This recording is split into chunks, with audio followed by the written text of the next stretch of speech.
Sir வணக்கம் sir. இப்போ யூஎஸ்ல பார்த்தீங்கன்னா ஒரு பெரிய போரே உள்ளுக்குள்ளேயே ஒரு பெரிய போர் நடந்துட்டு இருக்குன்னு சொல்லலாம். எலான் மஸ்க் வர்சஸ் ட்ரம்ப்னு சொல்லிட்டு.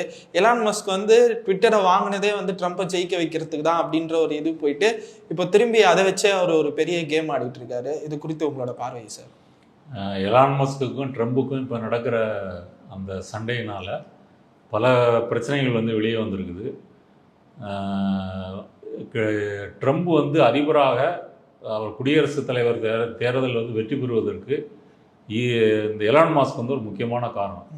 அவர் $250 மில்லியன் நன்கொடை கொடுத்துருக்கிறார். கொடுத்தது மட்டும் இல்லாமல் பல பேரணிகள்லையும் பங்கேற்றிருக்கிறார். இப்போ அமெரிக்க அதிபர் தேர்தலில் ட்ரம்ப் ஜெயிப்பதற்கு எலான் மாஸ்க் ஒரு முக்கியமான காரணம், அவரும் ஒரு காரணம். அப்படி இருக்கும்போது இப்போ அவர்களுக்கிடையே இந்த பிரச்சனை என்பது ஏன் வந்தது? நீங்கள் ஃபஸ்ட்டு டேர்மில் ட்ரம்ப் பதவி அதிபராக இருக்கும் பொழுதே எலான் மஸ்க் 2017 அவரை ட்ரம்பை சந்திக்கிறார். சந்தித்து விட்டு அப்போ அமெரிக்க அரசினுடைய தொழில்நுட்ப ஆலோசனை குழுன்னு ஒன்று போடுறாங்க. அதில் எலான் மஸ்க் மெம்பர் ஆகிறார். அதன் பிறகு பாரிஸ் காலநிலை ஒப்பந்தத்திலிருந்து அமெரிக்கா விலகுவதாக ட்ரம்ப் அறிவிக்கிறார். அப்படி அறிவித்த பிறகே எலான் மஸ்க் அதில் வெளியேறுகிறார்.